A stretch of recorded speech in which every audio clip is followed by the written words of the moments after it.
Hello प्यारे बच्चों। आ गए अपनी अगली क्लास में और नाभिक का एनसीईआरटी सॉल्यूशन का क्वेश्चन नंबर 16 पिछली क्लास में हो चुका है। ये आपके बोर्ड पर लिखा लिखाया है, जो का तो लिखा लिखाया समझ रहे हो बात। चलिए अब लेंगे क्वेश्चन नंबर 17। क्वेश्चन नंबर 17 को पढ़ेंगे। क्वेश्चन नंबर 17, 239 पोलोनियम के विखंडन में बहुत कुछ यूरेनियम 235 से मिलते जुलते हैं। प्रति विखंडन विमुक्त औसत ऊर्जा 180 मिलियन या मेगा इलेक्ट्रॉन वोल्ट है। यदि 1 किलोग्राम शुद्ध 239 पीयू के सभी परमाणु विखंडित हों तो कितनी एमईवी ऊर्जा विमुक्त होगी। यहाँ पर एक कंसेप्ट है कि भाई एक जो ग्राम है उससे कितनी निकलती है। कंसेप्ट लगा लो, 1 ग्राम से कितनी निकलती है, क्योंकि जो ऊर्जा दे रखी है ना 180 एमईवी, मिलियन इलेक्ट्रॉन वोल्ट कहें या मेगा कहें इसको, ये एक नाभिक की ऊर्जा है। अब ये एक नाभिक की ऊर्जा है तो हम ये पता लगा लेंगे भाई 1 ग्राम में कितने नाभिक होंगे और 1 ग्राम से कितनी निकलेगी। और ये कहानी है पोलोनियम या पोलोनियम, जो भी इसका नाम है, 23994 की। और ये कह रहे हैं कि ये कुछ इस तरीके से है जैसे यूरेनियम का होता है। यूरेनियम की होती है ये ऊर्जा 200 MeV। वो खैर अगले सवालों में कहीं आएगा तो हम यूज करेंगे, शायद अगले क्वेश्चन में ये भी होगा। चलिए शुरू कर लेते हैं सवाल। ठीक है, देखते हैं क्या क्या है सवाल के अंदर। शाबाश।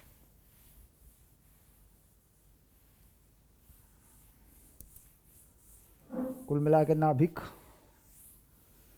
एनसीईआरटी सॉल्यूशन, कुछ बातें ऐसी हैं जो समझने की हैं, बहुत गहरे में समझना पड़ेगा नाभिक के बारे में।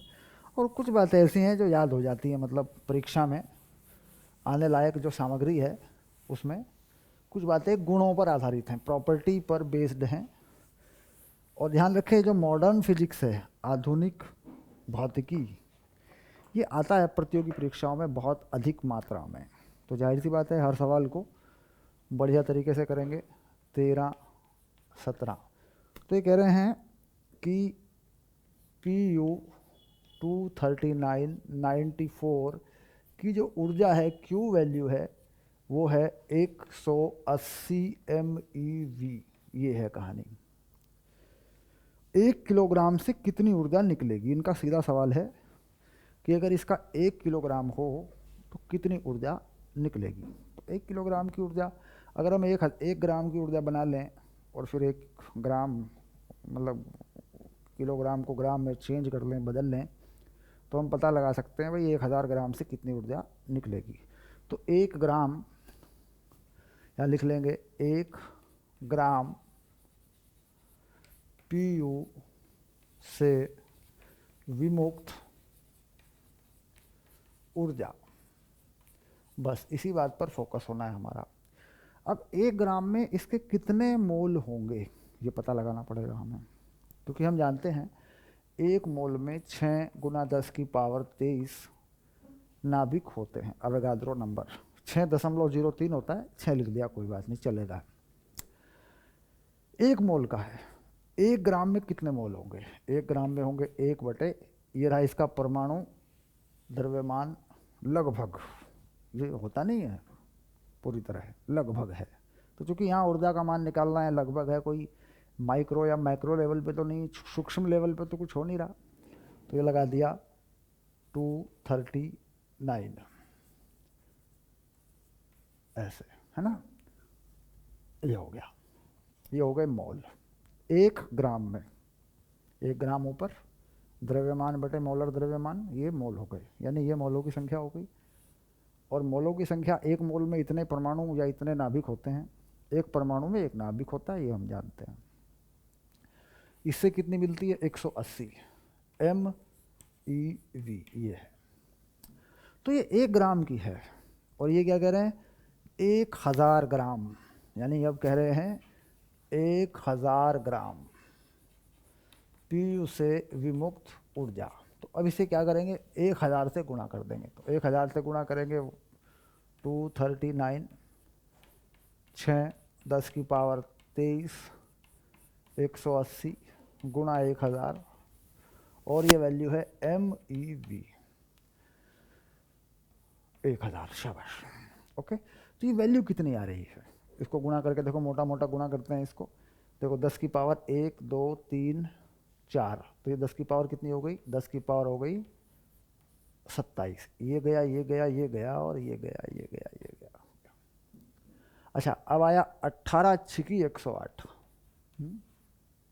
ऐसे, और नीचे कितना आ गया 239, है ना, इतना आ गया। देखो अब इसको भी भाग कर लें, लगभग 4 के आसपास ये वैल्यू आ रही। देखो ये कितना है 240, 2 चौक 8, लगभग 4 के, यानी 0.4 के आसपास। तो वैल्यू आ रही है 10 की पावर 26 और 4 दशमलव कुछ। तो 4 दशमलव कुछ कितना है, ये भाग करके देख लेंगे। 4.536, 4.536 गुना 10 की पावर 26 MeV, है ना, ये तुम्हारा उत्तर हो गया। मतलब सरल सवाल है। एक होता है 1 MeV में कितने जूल होते हैं, इसकी जरूरत कहीं कहीं पड़ जाती है। देखो 1 MeV में कितने जूल होते हैं, ये मतलब एक सिंपल सा सवाल है, इसको याद रखना चाहिए। ठीक, तो 1 MeV में कितने जूल होते हैं, तो पहले 1 लिखें, फिर जो M है ना ये लिखें 10 की पावर 6, क्या बचा EV यानी इलेक्ट्रॉन वोल्ट, फिर लिख दें इलेक्ट्रॉन का आवेश, -19, ये बन गए जूल। तो कितने हो गए 1.6 गुना 10 की पावर -13 जूल। अगर कहीं ज़रूरत पड़ी तो इसकी भी ज़रूरत पड़ सकती है कहीं कहीं, मतलब हो गया बोर्ड एग्जाम में आ गया एक सवाल बहुविकल्पीय में, 1 MeV में कितने जूल होते हैं, तो हल करने की क्या ज़रूरत है, जब पढ़ लिया देख लिया उठा के लिख दो इसको। चलिए, तो ये हो गया तुम्हारा क्वेश्चन नंबर 17। क्वेश्चन नंबर 18 की तरफ बढ़ेंगे। क्वेश्चन नंबर 18, क्वेश्चन नंबर 18 में थोड़ी सी स्टोरी है। क्या स्टोरी है उसको समझेंगे पहले। एनसीईआरटी करने का अपना ही मज़ा है, मतलब एनसीईआरटी करने का अपना ही मज़ा है। और एनसीईआरटी करने के बाद अगर कोई दूसरी बुक पढ़े, कोई अच्छी किताब पढ़े, बाज़ार में प्राइवेट पब्लिशर की जो स्कूलों में लगाई जाने वाली किताब हैं वो नहीं, वो तो पढ़ ही लेते हैं, टीचर भी पढ़ा देते हैं स्कूल में, कोई और अच्छी किताब पढ़ें जो प्रतियोगी परीक्षाओं के लिए काम करती हैं, बड़ी बड़ी HC वर्मा है जैसे, मान लो HC वर्मा पढ़े मान लो। चलिए, तो 13-18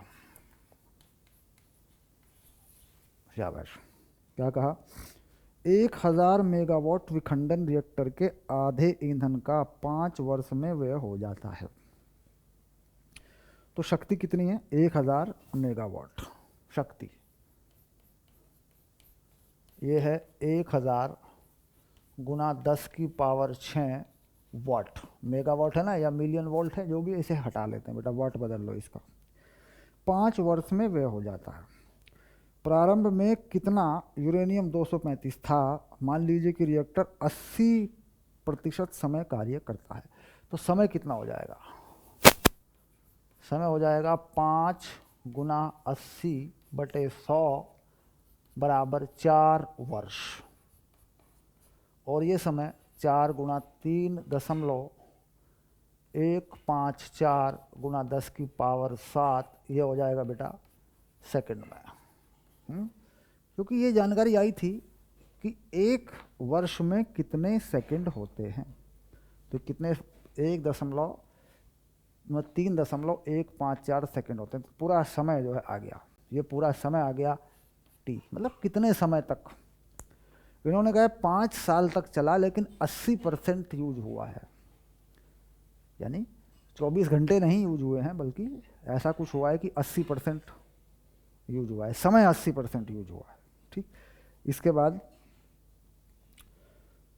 मान लीजिए रिएक्टर 80% कार्य करता है, इसकी संपूर्ण ऊर्जा यूरेनियम 235 के विखंडन से उत्पन्न हुई है तथा केवल विखंडन प्रक्रिया में व्यय होता है ना। तो ये भी मतलब वही स्टोरी है ना। आधा हो गया है, ये लगभग आधा हो गया है। 5 वर्षों में जो मात्रा थी इसकी आधी हो गई है। ओके, कौन इसमें क्या इस्तेमाल किया गया है, किसका उपयोग किया गया है? यूरेनियम 235 का उपयोग किया गया है। ये भी बात बिल्कुल सिंपल है। यूरेनियम 235, तो यूरेनियम 235 की जो ऊर्जा है, क्यू वैल्यू है, यूरेनियम 235 की क्यू वैल्यू, क्यू का मान मतलब कितनी ऊर्जा मिलती है, ये है 200 MeV। ये होती है 200, किताब में मिल जाएगी, यहाँ सवाल में नहीं है लेकिन 200 है। यानी यूरेनियम 235 का एक नाभिक अगर विखंडन करता है, टूटता है, तो कितनी ऊर्जा देता है? 200 MeV, मिलियन या मेगा इलेक्ट्रॉन वोल्ट। सिंपल बात है। तो 1 ग्राम यूरेनियम से प्राप्त ऊर्जा, ये भी पता लगाना पड़ेगा हमें, क्योंकि 1 ग्राम की हम पता लगा लेंगे तो हमारे लिए आसान हो जाएगा ये सब जानना। तो 1 ग्राम हो गया और 235 हो गया, और 1 मोल लगा दिया इसके साथ में। ये क्या हो गया? परमाणुओं की संख्या, द्रव्यमान बटे मोलर द्रव्यमान। ये मोल हो गए 1 ग्राम में। 1 ग्राम की निकाल रहे ना, देखो ठीक से, 1 ग्राम की, तो 1 ग्राम में होगी मोलों की संख्या। अच्छा, 1 मोल में कितने होते हैं परमाणु नाभिक? एवोगाद्रो संख्या के बराबर। अच्छा, है कितनी? 200 है, तो 200 MeV ये हो गई। देखो किस में आ गई?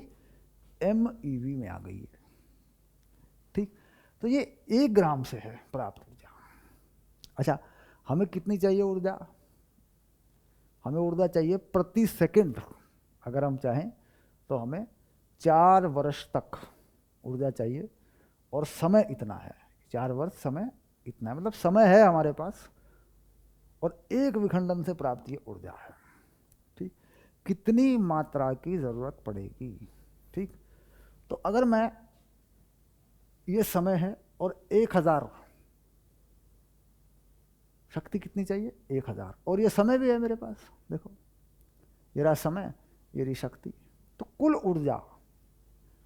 ऊर्जा जिसकी आवश्यकता है ना, तो कुल ऊर्जा कितनी चाहिए? देखो देखो ये कितने हो जाएगी? 10 की पावर 6 और 10 की पावर 3 हो जाएगी, 10 की पावर 9, और समय कितना है? ये रहा समय, इसको लिख दो T, ये ऊर्जा है। और ये हो गई हमारे पास जूल में। ये भी ध्यान देने की बात है बेटा, क्योंकि ये वाट है। वाट क्या होता है? जूल पर सेकंड। मतलब ऐसा नहीं है कि दो बातें हो गई और सवाल हो गया, ऐसा नहीं। सवाल स्लो प्रोसेस पर है, सवाल है ही धीमा। तेजी से हो सकता है, तेजी से कर देते, सवाल धीमा ही है, धीमा ही होगा। ठीक है, तो आराम से करेंगे। तो ये ऊर्जा हमें ज़रूरत है कुल ऊर्जा की, और 1 ग्राम से प्राप्त ये ऊर्जा है। ठीक, तो द्रव्यमान यूरेनियम का द्रव्यमान कितना आ जाएगा? कुल ऊर्जा बटे 1 ग्राम से प्राप्त ऊर्जा। 1 ग्राम से प्राप्त ऊर्जा, देखो ये बात सही समझ में आनी चाहिए। ये क्या हुआ भाई? 1 ग्राम से प्राप्त ऊर्जा है, कुल ऊर्जा है, तो द्रव्यमान किस में आ जाएगा? ये द्रव्यमान आएगा ग्राम में, मतलब द्रव्यमान बन जाएगा भाई। 1 ग्राम से इतनी मिलती है और इतनी ऊर्जा हमें चाहिए, तो कितने ग्राम हमें लगेगा? खैर, ये द्रव्यमान हो गया, इसे क्या लिख देते हैं? M। ये कुल द्रव्यमान है। शाबाश। तो इसे हल करके हम निकाल लेंगे द्रव्यमान। कुल ऊर्जा 10 की पावर 9, और कितने समय तक? ये रहा समय, 4 3 154, 10 की पावर 7,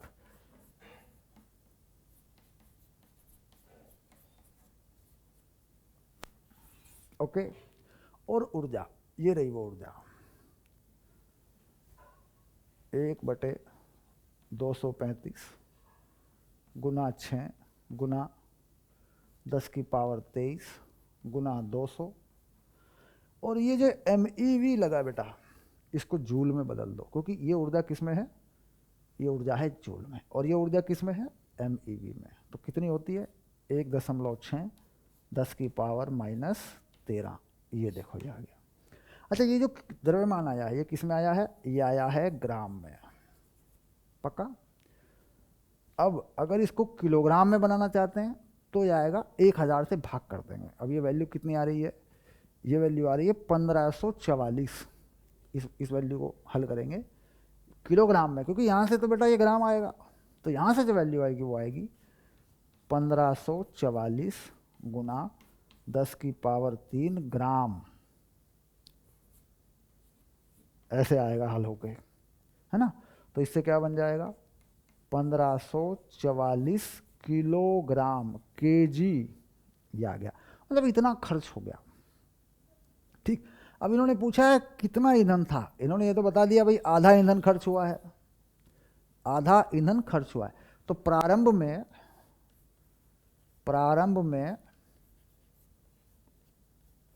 1544 गुना 2 बराबर 3088 किलोग्राम यूरेनियम था।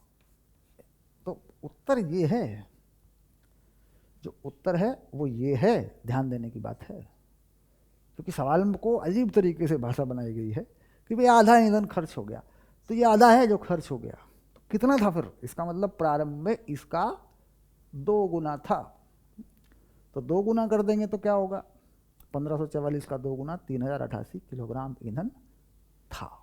ठीक, खैर कहीं कोई ऐसी बात आई, कोई इशू आया तो क्वेश्चन को रिपीट करें, क्योंकि कोर्स में आपके पास वीडियो रिकॉर्डिंग है, तो रिपीट करके देख सकते हैं।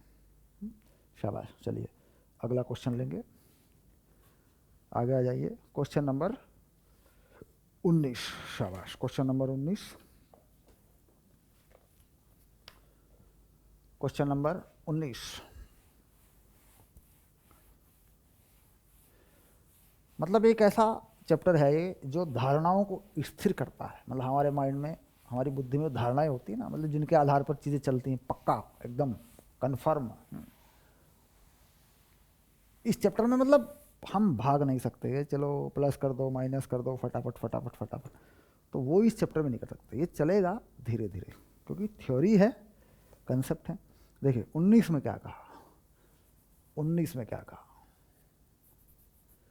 19 में क्या कहा, 2 किलोग्राम ड्यूटेरियम के संलयन से 100 वाट विद्युत ताप लैंप कितनी देर तक प्रकाशित रखा जा सकता है।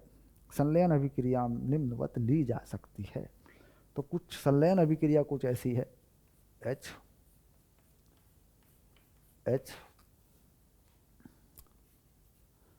3He2 plus neutron plus 3.27 MeV, ये है संलयन अभिक्रिया। 100 वाट, शक्ति कितनी है जिसको चलाना है, पावर कितनी है बेटा, पावर है 100 वाट। ठीक, माना समय, कितनी समय तक चलाना है, माना समय बराबर T। तो ऊर्जा, कितनी ऊर्जा मिलेगी, ऊर्जा मिल जाएगी पावर इंटू टाइम 100T। समय किस में लिया जाता है, सेकंड में। बाद में भले ही इसके तुम दिन बनाओ, जो बनाना है बनाओ, बाद में कोई इशू नहीं है, लेकिन शुरू में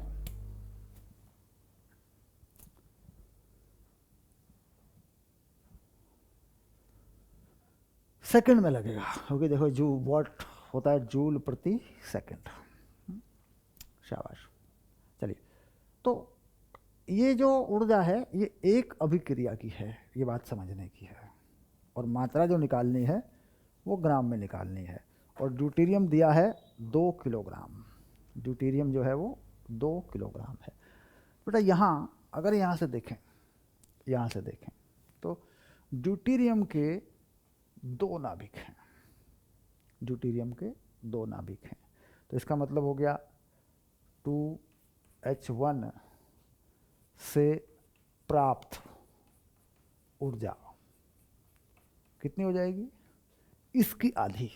ध्यान देना, 2 हैं और मैं कह रहा हूँ 1 से प्राप्त अनुपात में बांट रहा हूँ, तो कितनी हो जाएगी 3/2/7/2 ये है। अब इसके बाद अगर मैं इसकी बात करूं, इसका द्रव्यमान कितना है, मोलर द्रव्यमान कितना है, मोलर द्रव्यमान है इसका 2 ग्राम, क्योंकि 2 लिखा ऊपर इसको द्रव्यमान मान सकते हैं, तो लिख सकते हैं 2 ग्राम 2H1 से प्राप्त ऊर्जा। तो 2 ग्राम में कितना होगा, 1 मोल होंगे, और ये किसकी है, एक परमाणु की या एक नाभिक की है, ये एक की है, एक परमाणु या एक नाभिक ये है। और 2 ग्राम में तो पूरा मोल हो जाएगा, तो क्या करें इसको, इसको 6 दशमलव या 6 गुना 10⁻23 से गुणा कर दें, ये हो गया MeV। बात समझ में आ रही होगी सीधे सीधे। अगर इसका द्रव्यमान ग्राम में ले लूँ तो मोल हो जाएगा इसका, लगभग 1 मोल में ऐसे कितने नाभिक होंगे, एवोगाड्रो नंबर के बराबर होंगे, है ना। और ये एक की ये है तो इतनी विमुक्त हो जाएगी, 2 ग्राम से प्राप्त है। ठीक, अब इसके बाद आया 1 ग्राम से प्राप्त, 1 ग्राम 2H1 से प्राप्त ऊर्जा।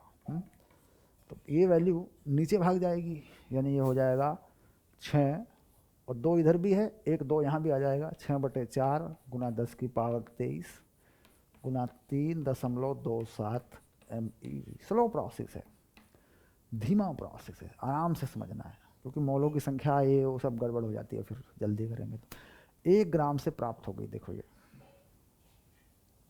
ओके, अच्छा है कितना, 2H1 का उपलब्ध उपलब्ध द्रव्यमान कितना है तुम्हारे पास, यह है तुम्हारे पास 2000 ग्राम। सवाल में बताया है कि 2 किलो है ड्यूटेरियम तुम्हारे पास, कितना है 2 किलो, 2 किलोग्राम है, तो 1 ग्राम से इतनी मिल रही है, तो 2000 से कितनी मिलेगी, 2000 ग्राम से प्राप्त ऊर्जा। तो क्या करें, इसको 2000 से गुणा कर दें, 6/4 गुना 2000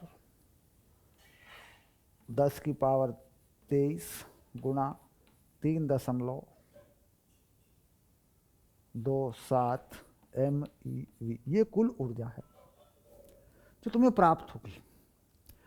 ये ऊर्जा MeV में है। अगर मैं इसे जूल में बना लूँ बेटा, तो देखो ये जो 2 है यहाँ से काट लूँ, ये कितना हो जाएगा, देख 6 दूनी 12 3 4 तो 3 आ गया, गुना 10⁻3 है तो 10⁻26 हो गया ऐसे, और 3.27 हो गया।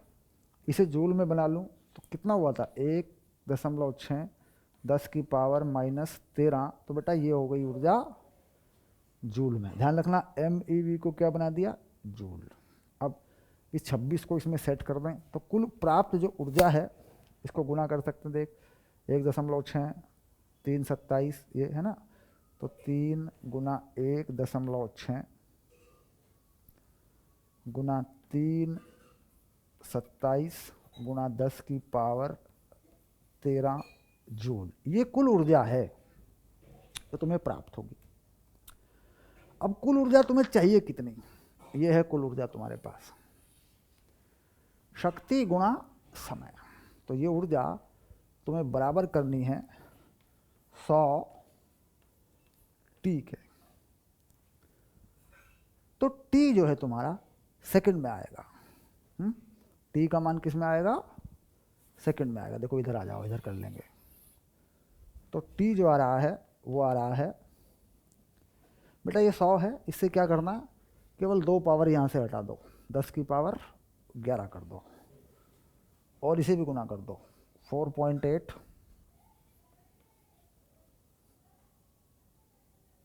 4.8 ऐसे 1.6 और 3 की गुणा, ठीक है। 100 हटा दिया, 10⁻11 हो जाएगी, 10⁻2 होता है 100, तो इसको 11 कर लो, 3.27 यहाँ लगा लो, ये हो गया, देख ये समय किस में है, सेकंड में। ठीक, इसको अगर वर्षों में बनाना है तो क्या करें, 3.154 गुना 10⁻7 सेकंड से भाग कर दें, पक्का। तो ये बन जाएंगे अब वर्ष, पक्का। सेकंड हट जाएगा ना बेटा, ऐसे क्या बन जाएंगे, ये वर्ष बन जाएंगे। एक वर्ष में कितने सेकंड होते हैं, 3.154 गुना 10⁻7। एक वर्ष में इतने सेकंड होते हैं, तो समय सेकंड में था, एक वर्ष में कितने सेकंड होते हैं लगा दिया, तो समय किस में बन गया, वर्ष में बन गया, ऐसे। तो उत्तर जो मिलेगा तुम्हें वर्ष में ही मिलेगा, वर्षों में ही मिलेगा। 497 10⁻4 वर्ष, 4.97 10⁻4 वर्ष। ये और ये मिलेगा बेटा वर्ष में। ठीक, तो ये जो है उत्तर है तुम्हारा, ये है तुम्हारा आंसर। जाहिर सी बात है कि इतनी बड़ी गणनाएं परीक्षा में अगर आती हैं तो एक बड़े सवाल में आती हैं, 4-5 नंबर में कोई सवाल होता है, उसमें ये गणनाएं आती हैं, छोटे सवाल में आती ही नहीं है। ठीक, पर आ जाए अगर सवाल, और वो भी विकल्प में ना आए, एक तो ना और में, या भाई 3 में 2 खंड हैं, प्रश्न नंबर 4 में 2 खंड हैं, मान लो ये कर दो या ये कर दो, होता नहीं ऐसा पेपर के अंदर। तो अगर ये सवाल विकल्प में आ जाए फिर तो दूसरा सवाल पसंद कर सकते हैं हम लोग, क्योंकि बाकी चैप्टरों में ये समस्या नहीं है। अगर मान लीजिए सवाल विकल्प में ना आए और हम सोचते हैं यार पूरे 100 नंबर आने चाहिए हमारे, तो समस्या फंस जाती है, फिर इसको करना ही पड़ता है। खैर चलिए, तो ये हो गया तुम्हारा क्वेश्चन नंबर 19। अब चलेंगे क्वेश्चन नंबर 20 की तरफ। शाबाश, क्वेश्चन नंबर 20 20। क्वेश्चन नंबर 20 की जो स्टोरी है उसको पढ़ लें पहले। 2 ड्यूट्रॉनों के आमने सामने की टक्कर के लिए कूलाम अवरोध की ऊंचाई ज्ञात कीजिए, यानी कूलाम के बलों द्वारा जो ऊर्जा उत्पन्न होती है वो कितनी होगी। कूलाम अवरोध की ऊंचाई का मान इन ड्यूट्रॉन के बीच लगने वाले बल वाले उस कूलाम प्रतिकर्षण बल के बराबर होता है जो एक दूसरे के संपर्क में रखे जाने पर उनके बीच आरोपित होता है। यह मान सकते हैं कि ड्यूट्रॉन की त्रिज्या 2 फेम्टोमीटर है, FM फर्मी लेवल है, इसका मतलब होता है 10⁻⁻15 दृढ़ गोले हैं। खैर सवाल तो ठीक है, चलिए देखते हैं और मतलब भी समझाते हैं कि सवाल कहना क्या चाह रहे हैं।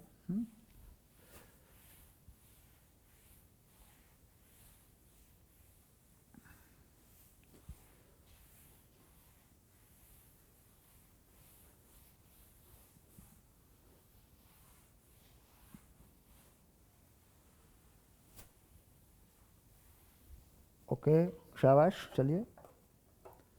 2 ड्यूट्रॉनों, तो मतलब ऐसी कहानी है, 3 20 2H1 यहाँ बना लेते हैं, 2H1 एक ये है और एक दूसरा इसके पास सटा के रखा गया है, ये भी 2H1 है। इनके बीच की जो दूरी है, केंद्रों के बीच की दूरी है ना, उसको मान लेते हैं R, ऐसे। आवेश इस पे मान लेते हैं Q, तो इस पे भी बेटा Q ही होगा, दोनों पे पॉजिटिव मान लेते हैं, है ना। आमने सामने की टक्कर के लिए दोनों पे पॉजिटिव मान लेते हैं, कोई दिक्कत नहीं है। चलिए, आवेश हम जानते हैं कूलाम के नियम के अनुसार जो ऊर्जा होती है, कूलाम के नियम के अनुसार जो ऊर्जा होती है, तो स्थितिज ऊर्जा, निकाय की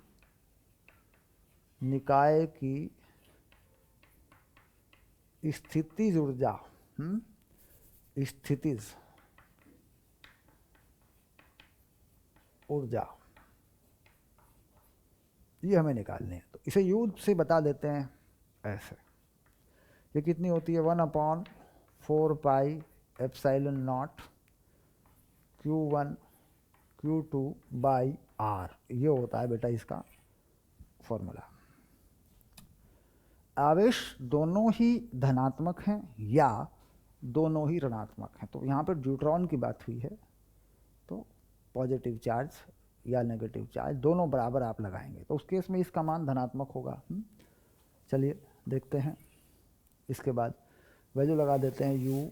तो ये जो नियतांक है ये पुराना है तुम्हारा, पहले चैप्टर में लगाया करते थे तुम लोग, ऐसे बहुत दिन बीते। और आवेश दोनों पर ही प्रोटॉन के बराबर लगा सकते हैं, यानी 1.6 गुना 10 की घात -19, दूसरे का भी 1.6 गुना 10 की घात -19 ये लगा सकते हैं।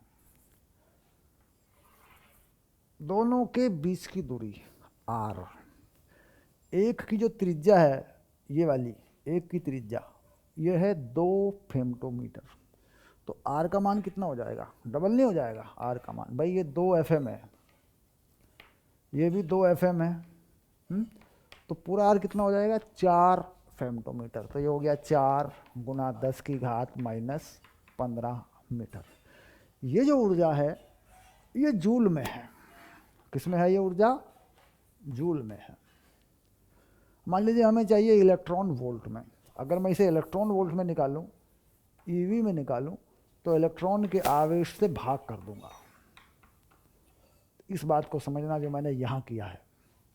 भाई मान लीजिए ये वैल्यू ना हो तो ऊर्जा किस में है, जूल में है, क्योंकि सारी चीज़ें जूल के हिसाब से लगी हैं, SI पद्धति के हिसाब से लगी हैं। मान लो मैंने भाग कर दिया इलेक्ट्रॉन के आवेश से, तो किस में आ गई, इलेक्ट्रॉन वोल्ट में आ गई। तो इससे फ़ायदा यह मिलेगा, एक इलेक्ट्रॉन का आवेश एक प्रोटॉन का आवेश जो भी है दोनों बराबर हैं, वो ऊपर नीचे से कट जाएंगे। अब देखिए आगे क्या करना है।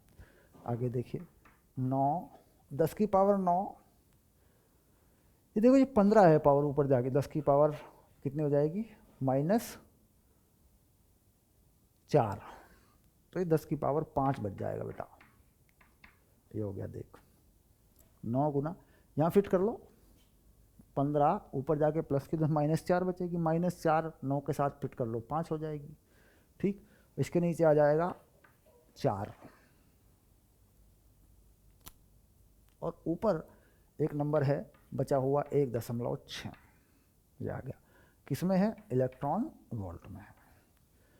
अब इसमें 4 चौक 16, तो यहाँ लगा देंगे 9 गुना 0.4, इसे काटोगे तो क्या आएगा 0.4 आ जाएगा ना, गुना 10 की पावर 5 इलेक्ट्रॉन वोल्ट। अब ये हो जाएगा 9 चौक 36, 3.6 गुना 10 की पावर 5 इलेक्ट्रॉन वोल्ट। अब इलेक्ट्रॉन वोल्ट में रखोगे तो ये तुम्हारा उत्तर है। अगर तुम्हें बनाना है किलो इलेक्ट्रॉन वोल्ट तो 1000 से भाग कर दोगे तो हो जाएगा 360 किलो इलेक्ट्रॉन वोल्ट।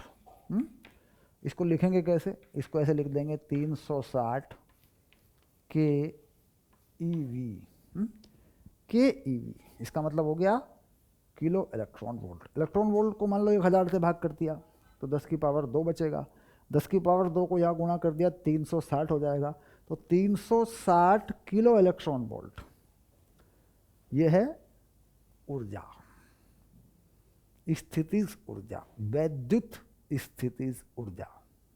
यह आपने पढ़ी थी, वैद्युत स्थितिज ऊर्जा आवेशों के निकाय की, 2 आवेशों के निकाय की, उसी की ये बात कर रहा है। मतलब इतनी ऊर्जा दें, है ना, प्रतिकर्षण में इतनी ऊर्जा है, अगर उन दोनों को पकड़ के रखना है ना, तो इससे ज़्यादा ऊर्जा का आकर्षण होना चाहिए उनके पास। इससे ज़्यादा ऊर्जा का क्या होना चाहिए, आकर्षण। भाई मान लो दोनों पे आवेश समान है तो ये तो भाग जाएंगे एक दूसरे से दूर, रुकेंगे थोड़ी ही। लेकिन नाभिक में तो ऐसा नहीं होता है, नाभिक में कण एक दूसरे से बंधे होते हैं। कौन सा बल होता है वो होता है प्रबल नाभिकीय बल, प्रबल नाभिकीय बल होता है वो, तो वो विद्युत बलों से काफ़ी मजबूत होता है। तो विद्युत बलों के कारण ये कह रहा है इतनी ऊर्जा है इसमें, मतलब भाग जाएंगे, रुक ही नहीं सकते। लेकिन नाभिक में क्या होता है, नाभिक में होती है विकिरण ऊर्जा, नाभिक में होती है एक विकिरण ऊर्जा, और विकिरण ऊर्जा का मान इस ऊर्जा से ज़्यादा रहता है, वो आकर्षण पैदा करती है, उसे कहते हैं प्रबल नाभिकीय ऊर्जा। तो इसलिए ये दूर दूर नहीं भागते, अगर नाभिक में ऐसी स्थिति हो जाए, नाभिक के अंदर 2 प्रोटॉन प्रोटॉन आ जाएंगे, तो प्रोटॉन भाई ड्यूट्रॉन है तो प्रोटॉन भी हो सकता है, यहाँ पे तो कहानी ड्यूट्रॉन की है, लेकिन प्रोटॉन भी हो सकते हैं। तो नाभिक में क्या काम कर रही है ये चीज़, नाभिक पे ये कंसेप्ट कैसे लग रहा है? नाभिक में ड्यूट्रॉन नहीं होते, प्रोटॉन होते हैं। तो मान लीजिए हम, आवेश तो वही है, देखो प्रोटॉन पे ही आवेश, यही तो लगा है आवेश। नाभिक के अंदर अगर 2 प्रोटॉन प्रोटॉन है, एक प्रोटॉन और एक और प्रोटॉन, ठीक, और आकार तो इससे भी कम है, इससे भी कम है, तो मान तो इससे भी ज़्यादा आएगा फिर। तो नाभिक क्यों नहीं फटता? क्योंकि नाभिक में दूसरी ऊर्जा होती है, ये नहीं होती। उसे कहते हैं प्रबल नाभिकीय बलों की ऊर्जा, प्रबल नाभिकीय बल। और दुर्बल नाभिकीय बल क्या होते हैं? वो यही होते हैं जो विद्युत बल हैं या गुरुत्वाकर्षण के बल हैं नाभिक के अंदर, वो होते हैं दुर्बल नाभिकीय बल। और जो प्रबल नाभिकीय बल होते हैं वो किसके होते हैं? उनमें क्या होता है उसका कुछ लिखा नहीं गया है, वो बल कैसे होते हैं। उनमें होती है विकिरण ऊर्जा, विकिरण ऊर्जा से निर्मित बल होते हैं। शाबाश,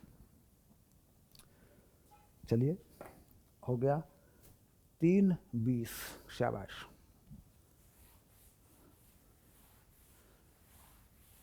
3:21 में चलिए, 3:21 पे जाइए, शाबाश। एक बार 3:21 को देखिए, डन करिए, पढ़िए। 3:21, शाबाश।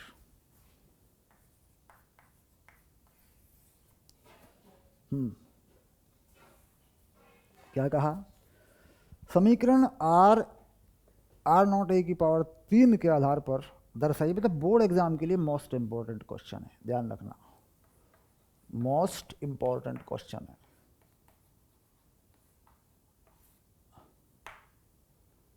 तो ऐसा ना हो कि वही छोड़ के चले जाएं जो आता था परीक्षा में।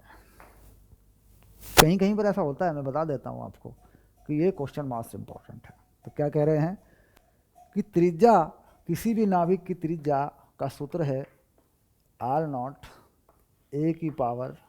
a⁴ ये है। के आधार पर दिखाइए कि नाभिक का घनत्व, सभी नाभिकों का घनत्व है एक जैसा ही होता है। इसके आधार पर ये बताना है भाई, कोई भी नाभिक हो, किसी भी तत्व का नाभिक हो, उसका घनत्व वही रहता है, यानी नाभिक का घनत्व अचर रहता है। के आधार पर क्या दिखाना है कि किसी भी नाभिक का घनत्व एक अचर मान है। मतलब किसी भी नाभिक का, कोई भी नाभिक ले लो, घनत्व नहीं बदलता, चाहे हाइड्रोजन का नाभिक हो, चाहे ऑक्सीजन का हो, चाहे यूरेनियम का हो, चाहे लोहे का हो, किसी का भी हो, इसके आधार पर। ठीक, चलिए, यदि नाभिक गोलाकार है, क्या लिखेंगे? यदि नाभिक गोलाकार है, होता ही है नाभिक गोलाकार। नाभिक कैसा होता है? लगभग गोलाकार, पूरी तरह गोलाकार नहीं होता कुछ भी, लगभग गोलाकार। तो यदि नाभिक गोलाकार है तो नाभिक का आयतन v कितना हो जाएगा? 4/3 पाई r³। ये कितना हो जाएगा? 4/3 पाई r0³ और a। ये रहा r का मान, यहाँ रख दिया, आ गया, शाबाश। क्योंकि ये जो a है बेटा, इसकी पावर कितनी है? 1/3, और यहाँ 3 होगी तो पूरे की पावर, तो r0³ बन जाएगा, a बन जाएगा। यानी त्रिज्या लग गई। अब द्रव्यमान, नाभिक का द्रव्यमान, नाभिक का द्रव्यमान,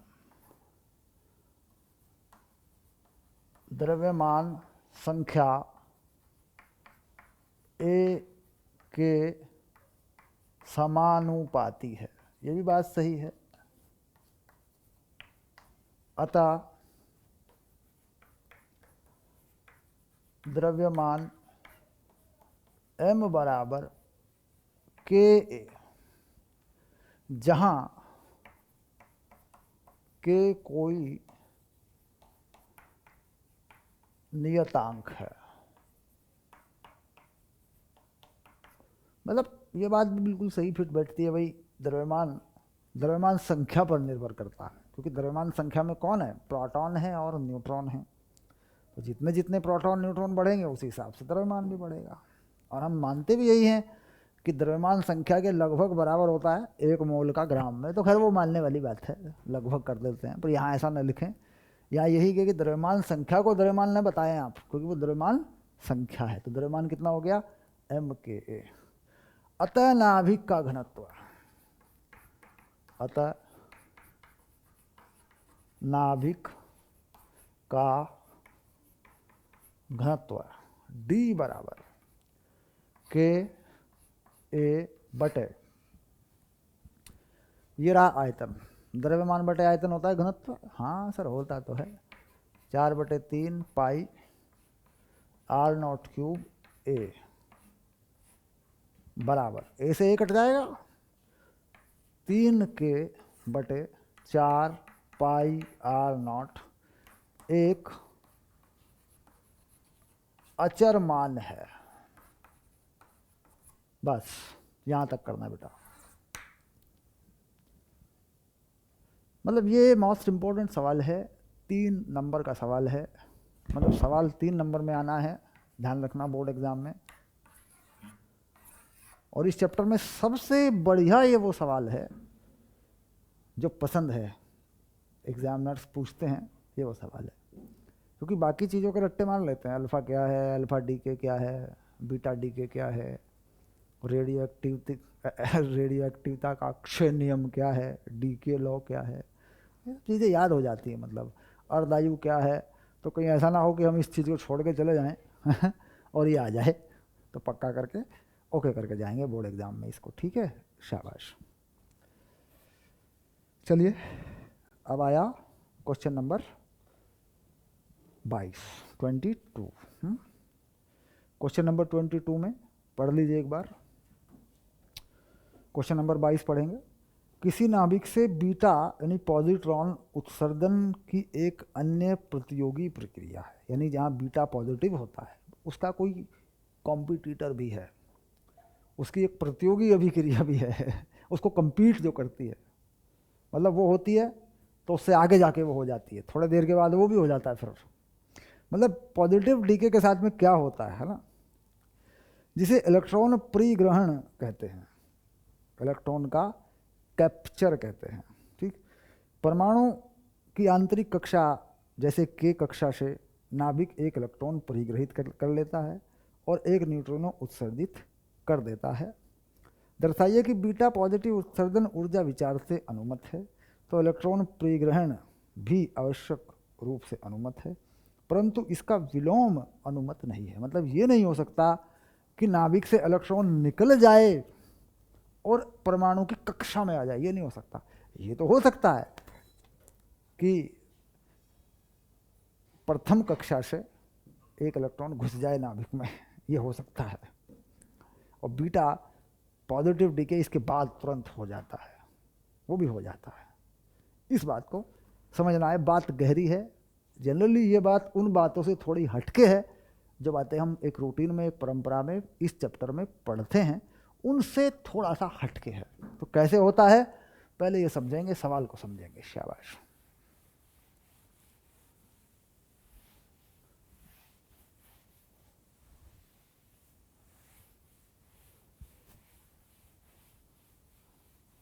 ओके चलिए।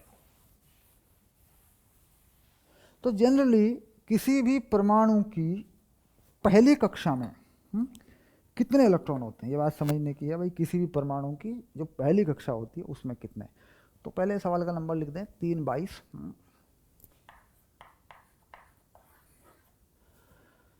तो ये मान लीजिए ये है नाभिक, ये है नाभिक। ओके, और ये है मान लीजिए पहली कक्षा, ये पहली कक्षा है के कक्षा।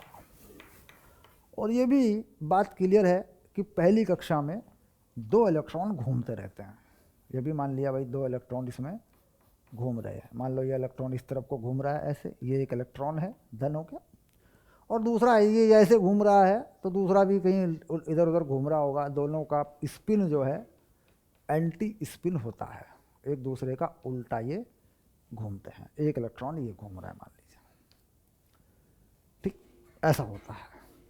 तो कुछ ऐसी व्यवस्था हो जाती है कि इनमें से एक इलेक्ट्रॉन नाभिक ले लेता है ऐसे। वो बात अलग है कि बाहरी जो कक्षाएं हैं उनमें से फिर इस कक्षा में इलेक्ट्रॉन आ जाता है। ये इलेक्ट्रॉन आएगा तो बाहर वाले से ही, ऐसा नहीं है कि किसी परमाणु में पहली कक्षा में 2 इलेक्ट्रॉन थे, एक घुस गया नाभिक में और वो एक ही घूम रहा है अभी, तो ऐसा नहीं होता। एक कोई बाहरी कक्षा है, मान लीजिए यहाँ पे इलेक्ट्रॉन घूम रहे हैं तो एक इससे इसमें आ जाता है, और कक्षाएं हैं बाहर, एक वहाँ से वहाँ आ जाता है। तो कुल मिला के ये आता परमाणु के कक्षाओं में से ही है, लेकिन बहुत देर तक ऐसा नहीं होता है।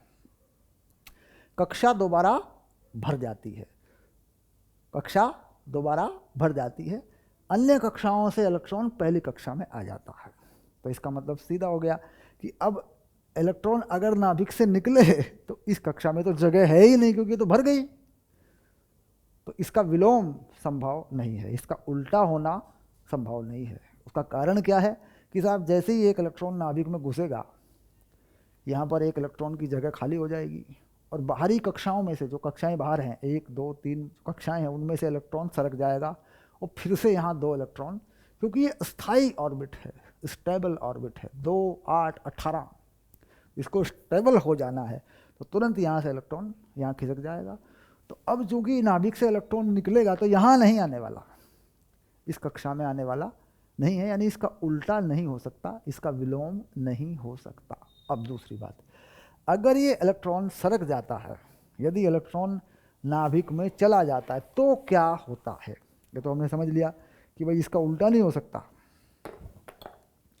यदि इलेक्ट्रॉन नाभिक द्वारा अभिग्रहण किया जाता है, यदि इलेक्ट्रॉन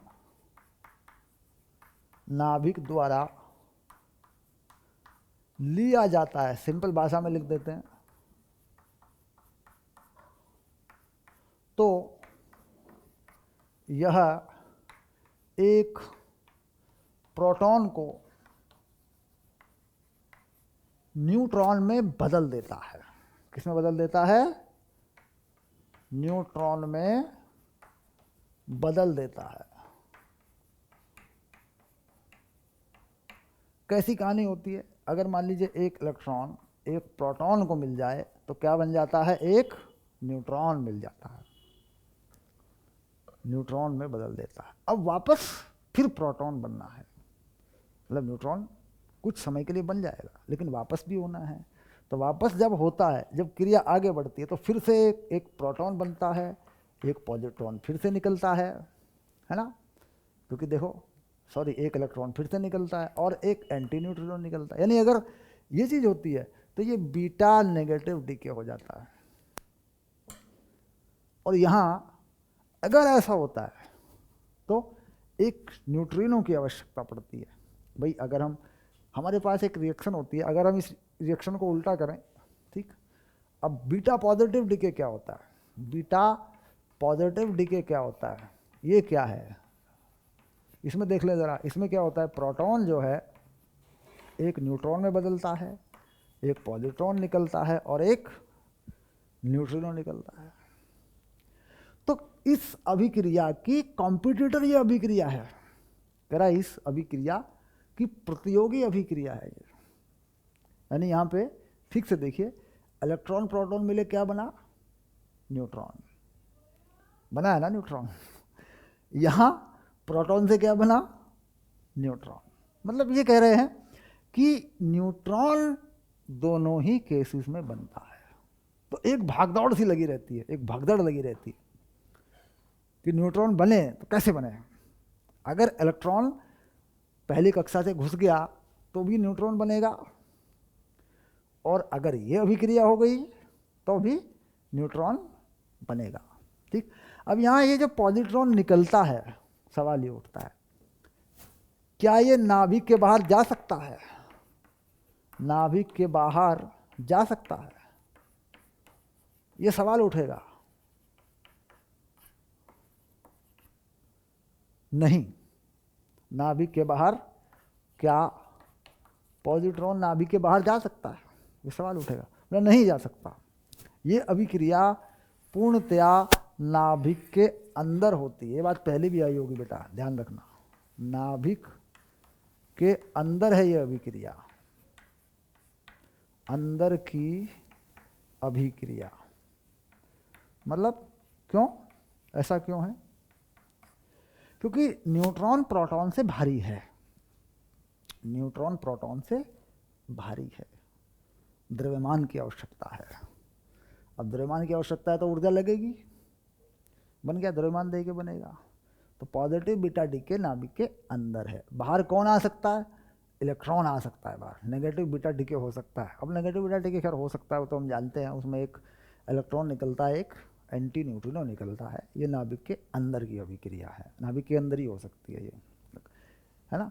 खैर अगर प्रोटॉन से न्यूट्रॉन बनाना है तो रेडिएशन एनर्जी की ज़रूरत पड़ती है, क्योंकि द्रव्यमान ज़्यादा है, तो थोड़ी सी ऊर्जा द्रव्यमान में बदलनी पड़ेगी। हम जानते हैं ना कि ऊर्जा द्रव्यमान में बदलती है, तो नाभिक के अंदर क्योंकि ऊर्जा की मात्रा है तो थोड़ी सी बदलनी पड़ेगी। तो ये भी होती है, ये भी होती है, तो ये दोनों अभिक्रियाएं एक दूसरे की कॉम्पिटिटर हैं। तो यहाँ पर ये कंसेप्ट आता है कि साहब अगर पॉजिटिव बीटा डीके हुआ है तो भी परमाणु क्रमांक 1 नंबर से घटा है। जरूरी नहीं है कि वो पॉजिटिव बीटा डीके की वजह से घटा हो, इसकी वजह से भी घट सकता है। देखो यहाँ ऐसा लिखा है, मैंने ऐसा लिखा है x और y, यहाँ मैंने लिखा है z, यहाँ मैंने लिखा है z माइनस वन, यहाँ मैंने लिखा है मान लीजिए थोड़ी देर के लिए m, यहाँ लिखा है मैंने m। तो बेटा देख, द्रव्यमान संख्या वही है, x से y बन गया, परमाणु क्रमांक 1 नंबर घट गया। तो यहाँ क्या हुआ होगा? तो तुम कहोगे सर ये तो पॉजिटिव बीटा डीके हुआ है, या क्या हुआ होगा? इलेक्ट्रॉन कैप्चर, इलेक्ट्रॉन का अभिग्रहण। मतलब दो बातें हुई होंगी, इलेक्ट्रॉन कैप्चर हुआ होगा, इलेक्ट्रॉन का अभिग्रहण हुआ होगा, या पॉजिटिव बीटा डीके हुआ होगा। ठीक, शाबाश। खैर सवाल का मतलब समझ में आ गया अच्छी तरह। दोनों ही अभिक्रियाएं एक दूसरे की प्रतियोगी हैं। परमाणु क्रमांक का घटना जरूरी नहीं है, अगर परमाणु क्रमांक घट गया, कि पॉजिटिव बीटा डीके हुआ होगा। ये भी हो सकता है कि एक इलेक्ट्रॉन नाभिक में सरक गया हो। शाबाश। चलिए अब आएंगे अतिरिक्त अभ्यास पर। अतिरिक्त अभ्यास, शाबाश। अगली क्लास में शुरू कर लेते हैं बच्चों, 1 घंटे का लेक्चर हो गया हमारा लगभग।